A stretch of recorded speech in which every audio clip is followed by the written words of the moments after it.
This is going to be a discussion-based panel. So I have a couple of questions I want to ask, and then we're just going to roll with it. If they want to interject, they can. There's going to be a section at the end for you guys to ask any questions, should you have any. So get your thinking caps on now. If I may just start off with a statistic. Help Musicians UK recently did a survey called "Can Music Make You Sick?" And that was basically a survey to find out how the music industry affects people working within it. And the conclusion was that there was 71.1% of respondents believe that they have experienced instances of anxiety and panic attacks, and 68.5% of respondents experience instances of depression. If I was to put that in context, 1 in 5 of the UK population, 16 years and over, experience mental health issues, and these findings basically show that the music community is 3 times more likely to experience these issues.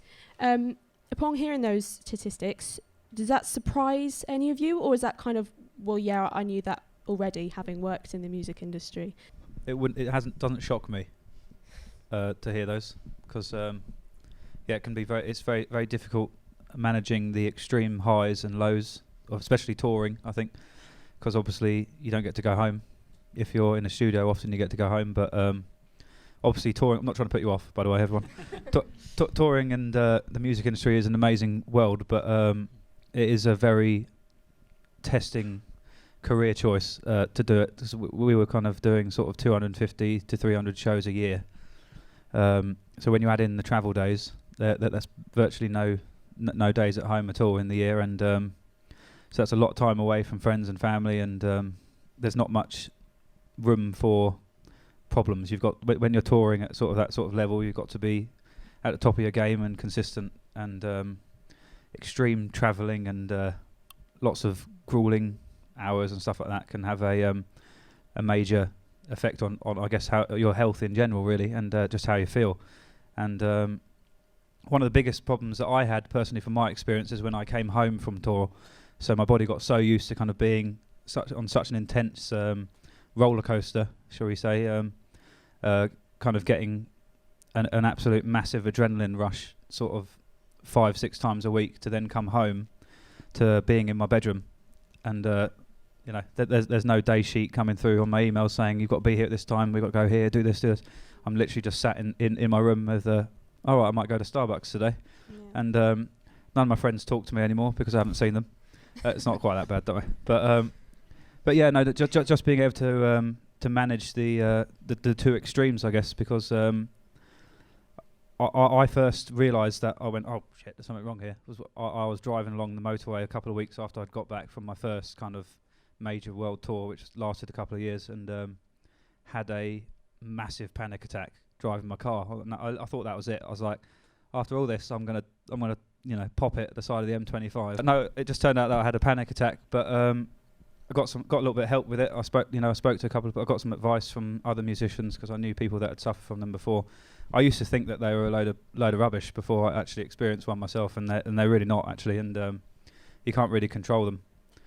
But it was a pretty horrible month, actually, that month after my first, because I didn't know how to control them, so I had to really teach my body how to deal with that kind of anxiety and release of adrenaline, shall we say, because your body naturally carries on trying to release it because it's got so used to doing it.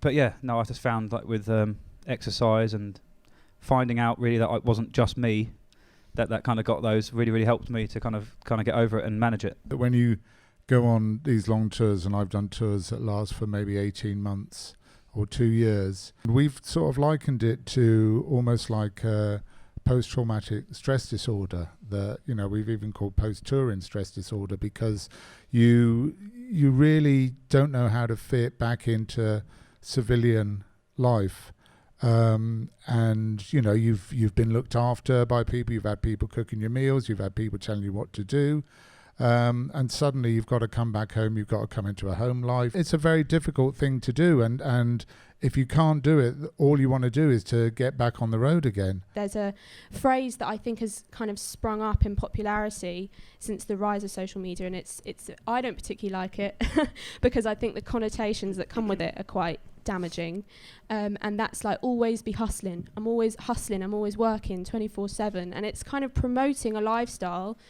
I get what it's trying to do, but I think what it's actually kind of grown into is this way that you've always got to be working. And if you're not working, how are you ever going to be on top? And how are you ever going to be number one? And I think it's started to have quite negative connotations because of that.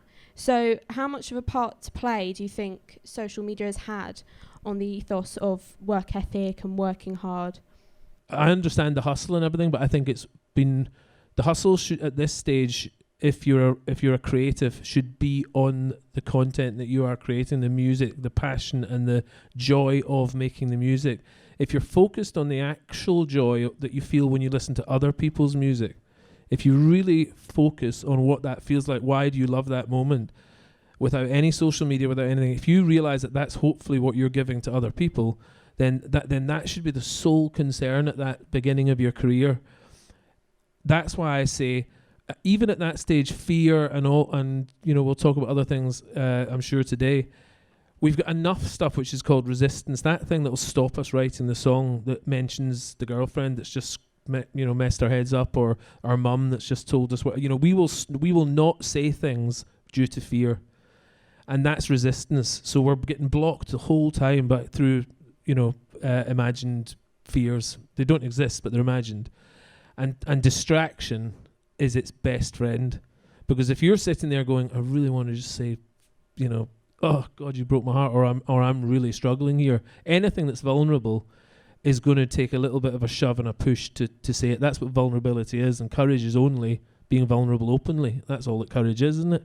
So actually, if you have something to distract you, like thinking you're hustling by liking loads of pictures on Instagram and stuff, it's going to take you there. So I think you've got to be very, very careful. Turn your phones off and say what you want to say, or create the beats you want to create, or rehearse harder. That's my take on it.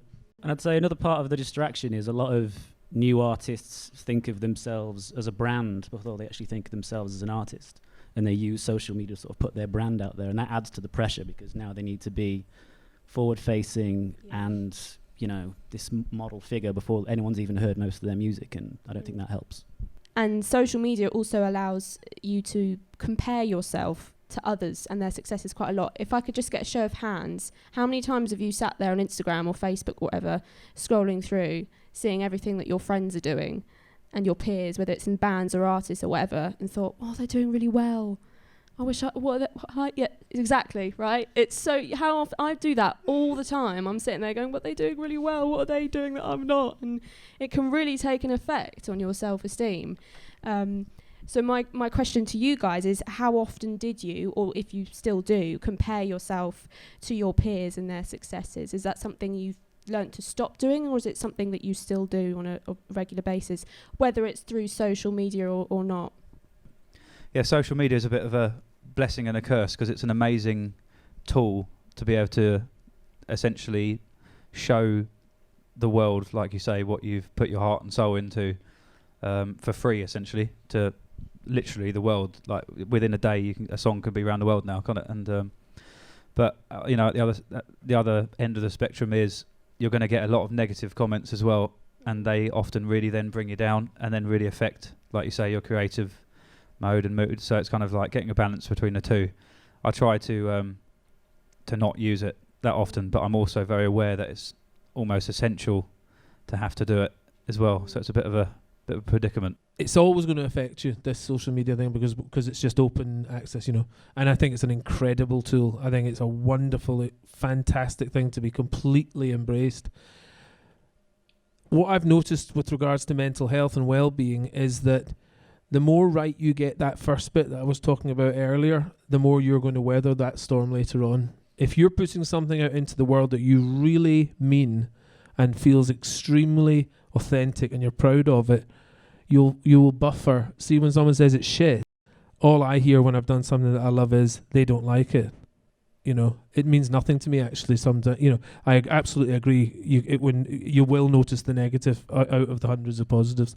But if you can start to sort of reframe them as ways of learning what you might be able to improve and do that kind of actual mental process, I find that you'll then kind of just, if you don't like something, we're all going to be nervous about putting stuff out there and vulnerable, which we should be.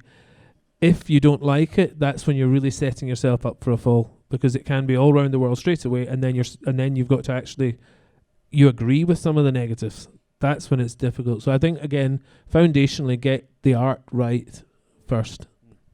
People don't always know the truth about something, and I think that the more that you can use that to your advantage and not be drawn by it or upset by it, but stick to your principles and stick to your guns, and know, if you know what you want to do, then carry on with that, and try not to let the people and the detractors either side, and also the people, because as you were saying, it's the same with the reviews. You can have 100 good reviews and you don't read any of them, and the one bad one, it's like that's the one that sticks in your mind. Well, why is that? If 99 other people said that it was brilliant, why do you have to think that the one that said it was shit was the right one?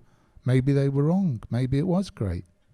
AIM recently had an IndieCon in London about a few weeks back, and they had a panel very much like this. I think Sam Parker was actually on the panel, and Rachel Jepson, who's from Counselling for Musicians, said that she spoke a lot about how the industry relies on validation and the approval of others. I think if you're a performer here, even if you're kind of in it for the music, there's a tiny part of you that does kind of live the applause that you get when you're performing on stage. I'll put my hand up. I'm quite happy to admit to that. It's one of the reasons why I go up and I sing on the stage, because you do kind of get a kick out of that.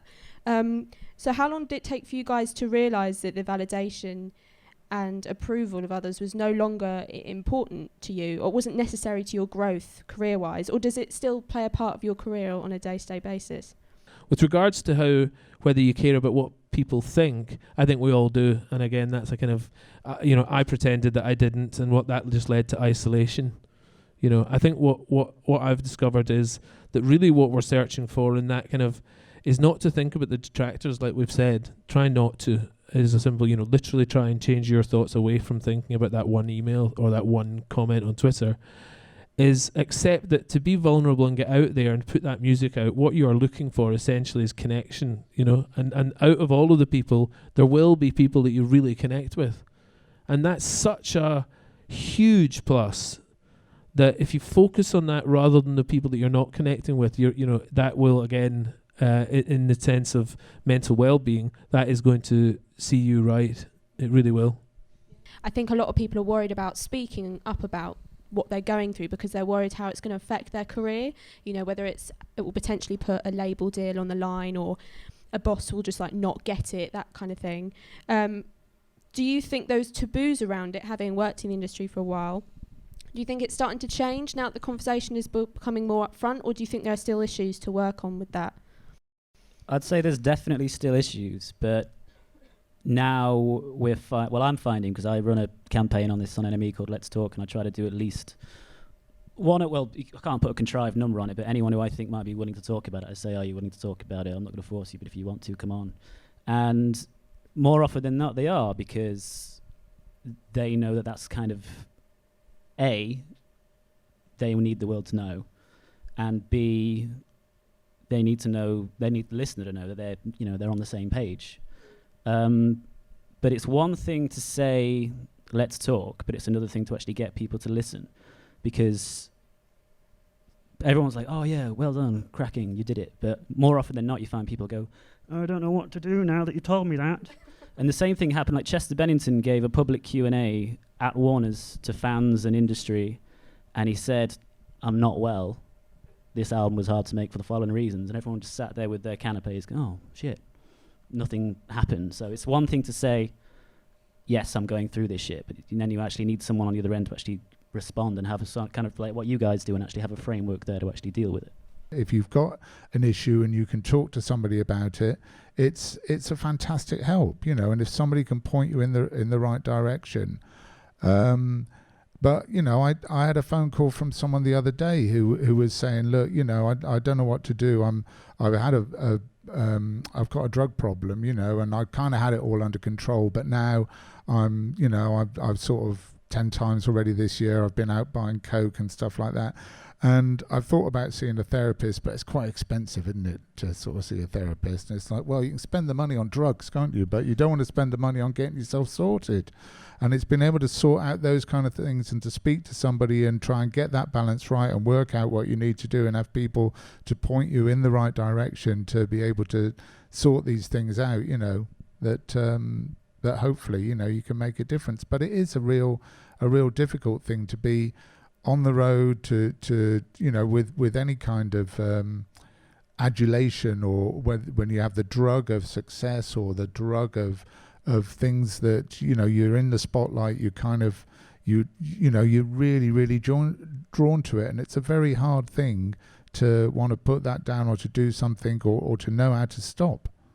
Yeah, I think that's why it's so important, going back to Chester Benting thing, that we have got an all-male panel here today, because men do account for 75% of all suicides in the UK, because it's the sense that I think it's easier for females to step out, and luckily this is a stigma that's changing, but for men it's a bit more like, no, I'm going to keep it in, I'm going to bottle it up, which is why I think it's so brilliant that we've got you guys sat up here today talking so honestly and openly about this. Men, unfortunately, are terrible about talking to each other or talking about problems. Women are a lot better at being able to discuss these things. It doesn't mean, of course, that they don't have the same kind of problems, but they can talk about things. And men have a real problem and feel that there's a real stigma because they feel that they need to sort stuff out. You know, I mean, I was a tour manager. I was used to sorting shit out. That's what I did. So when there was something wrong with me, it's like, well, I don't want to do anything about. How do I do anything about it? Because I sort everything out for other people. I don't know how to do it for myself. No, I think that's very true. I think in the same interview that Jackie did with George, he said something that really stuck with me in particular, was that you can be sad and still smile, because I think when you're going through issues, you learn to hide it really well. So I think probably my advice to people who are approached by friends or family or relatives with their own problems, do not beat yourself up about it and think, oh, what could I have done? What can I do? You know, I should have spotted it. I should have searched for the signs. And at the end of the day, it's if you're not looking for it, then you're not going to see it, because that person's kind of learnt to hide it really well. So that would be my advice to people who are trying to help someone, is that don't blame yourself, because sometimes you can't spot these things. It's about realizing that vulnerability and weakness aren't the same thing. Vulnerable usually means weakness, but it's not at all. You need to actually say, this is how it is. Yeah. This is how I feel. This is what I'm going to do about it. That doesn't make you any weaker. That actually makes you stronger. Actually, the strongest thing you can do is to be vulnerable, is to open up and to talk to people about it, because what you're essentially doing is you're like you said, you're kind of going, this is me, in the cheesiest thing possible. This is me. This is what I'm going through. But you are putting yourself out there, and actually that's so much stronger than sitting there and going, I'm fine. I can do this all by myself. So don't think that by talking to people about it, you're being weak. You're definitely not. Okay, that's the first step, is to open up to someone. So yeah, I totally agree with that. Well, you also have to remember that that illnesses like this, they are illnesses. You know, if you had a cold, if you broke your arm, you wouldn't just, you know, oh well, I broke my arm, I'll just wait for it to get better. You go to a hospital, you know, you go and see, or you see a doctor, or you do something about it. But if you've got a problem, a mental health problem, or if you've got a drink or a drug problem, quite often you think, well, I can white knuckle it, I can sort it out myself. But it's an illness. It's an illness, and with an illness needs sorting out. And also, some people are more susceptible to these things. Some people have got issues. Some people's brains are not wired up the same as everybody else's. So, you know, that's why you can sit in a pub and one person can have one drink and another person can't stop drinking. It's not because they want to show off or anything like that. It's because some people don't have the ability to stop, and other people do. They don't care about it, and it's recognizing that, and that doesn't make you weak, or that doesn't make you better, or that doesn't make you. It just makes you aware that there's something different about you, an individual about you, and when you recognize that, then you can start to do something about it. And I was with an artist once, and he said, I'm going off to see my psychiatrist. And I said, oh, really? I didn't think you saw a psychiatrist. He said, well, we're going inside my head, and that's not somewhere I would ever go unaccompanied. One aspect of this industry that can contribute to affecting your mental health. I know this was spoken quite a lot about the Music Support Conference, Where is the Line, a few months back. And they spoke a lot about boundaries within the music industry. And by that, I mean work boundaries. Working in the music industry isn't necessarily a 9-to-5 job. You don't start at 9 and clock off at 5. There's a lot of extracurricular stuff. You know, if you're working in A&R, you'll have to visit like 3-4 gigs in a night. Or maybe you have to go home and do some office work, or Paddy, I'm sure you're aware, you might have late night studio sessions. It's not a 9-to-5 job, and it's not necessarily part of the contract, is what they said. It's just, it's expected in this industry. You're just supposed to do it. So if you cut back on that time to say, look, I just need to focus on myself, it's not necessarily frowned upon, but it's certainly like, really? Why are you doing that? You know, kind of thing. So what do you think needs to be done in the industry to shift that attitude, to change it, that it's okay to take that time out for yourself? Effort can count for very little. Working in focused small amounts of time is a really, really powerful way to work. And actually it's about developing principles and disciplines whereby you can actually channel all that energy into small amounts of time, which then gives you the confidence, once you start realizing you can work like that, to say to people, that's how I work. And you don't need to, I was reasonably established at this point. I didn't feel reasonably established, so that I cannot say that was the reason I felt I could say, no, I start at, this time and then finish at that time. It wasn't that, because plenty of people wouldn't work with me because of it.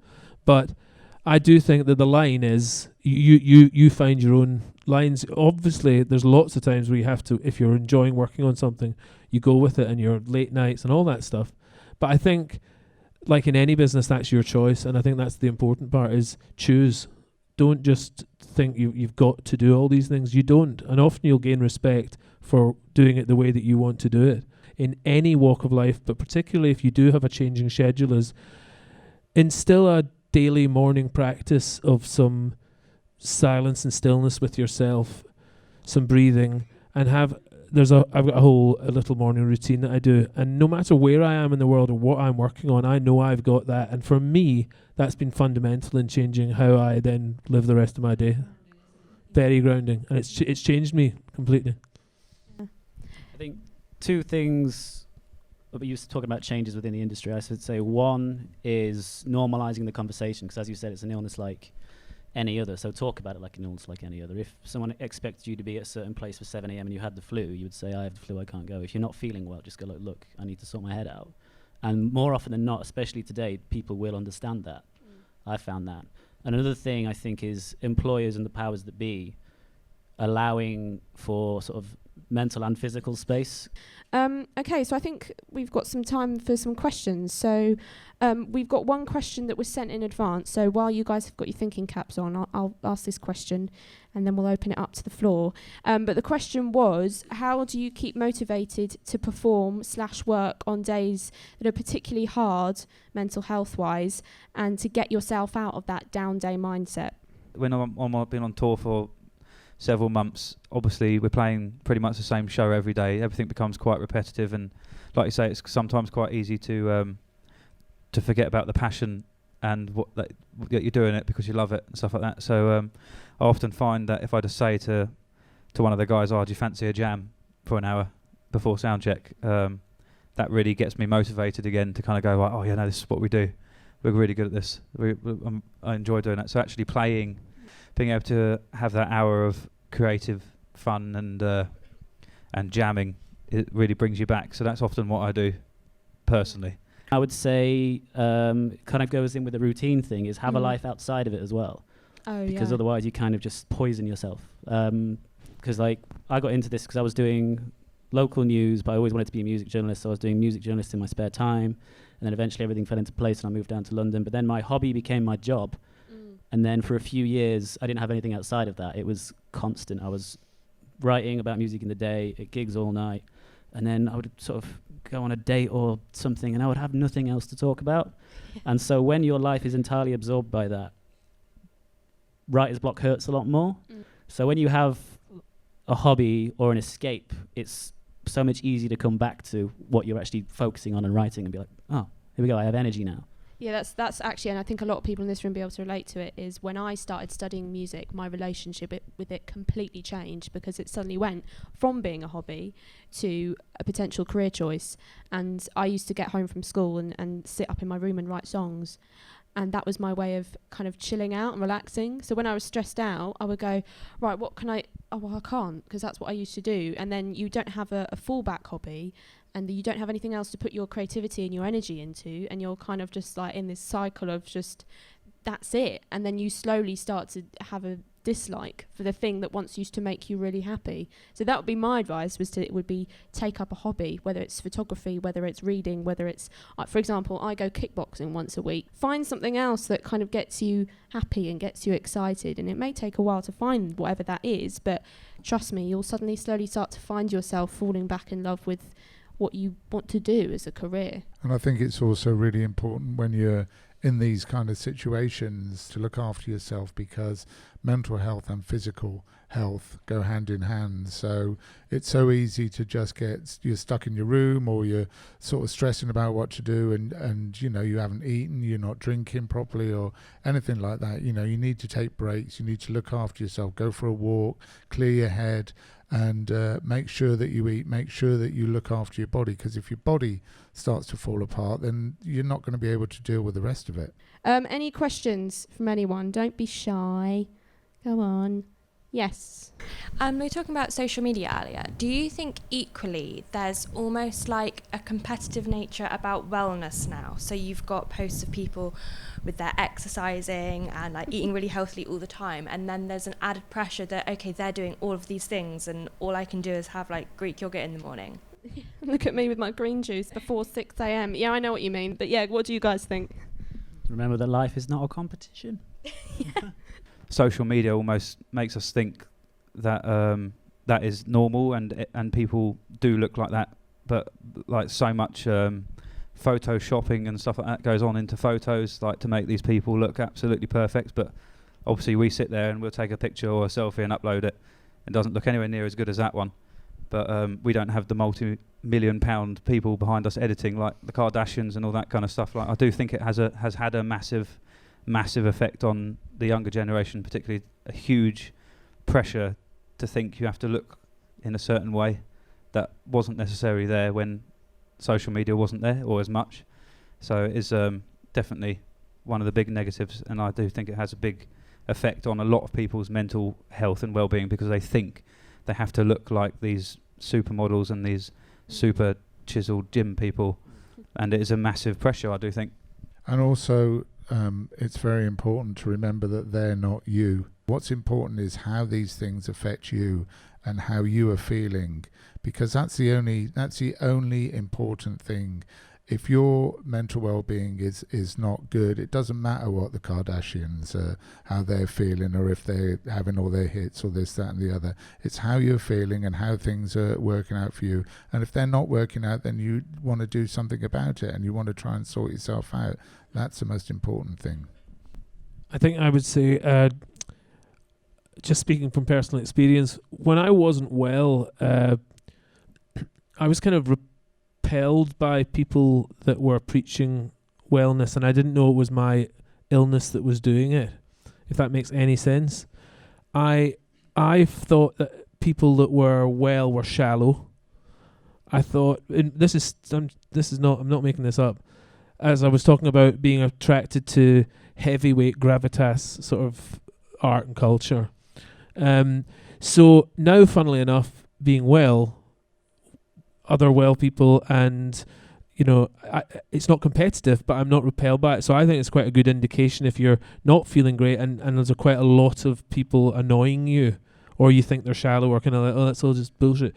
For me, and I'm only talking from personal experience, I've noticed a shift in that in me hugely, that I'm more resilient. I just don't, what other people are doing means less, and I certainly don't assume that people that are just exercising or looking good or something, that it's shallow. I hope that makes some sort of sense, so it's more water off a duck's back to me in that sense. I'm doing a dissertation at the moment about how the music industry affects musicians' mental health, and I'm interviewing a lot of different musicians, and a term that keeps coming up is this idea of creative bubbles. So that would be places like Brighton, parts of London, other places like that. Do you think living in places like that, where there are a lot of creatives, can have negative effects on creative people's mental health, and in what ways do you feel that can happen? I think I work better when I'm around people that are encouraging me to do so. Almost, I think if I'm in a town and I go into a bar and there's someone playing great music, it motivates me to want to go and do it. Whereas I think if I'm, like, for instance, I'm probably different to if I was in a field on my own, I'd go nuts.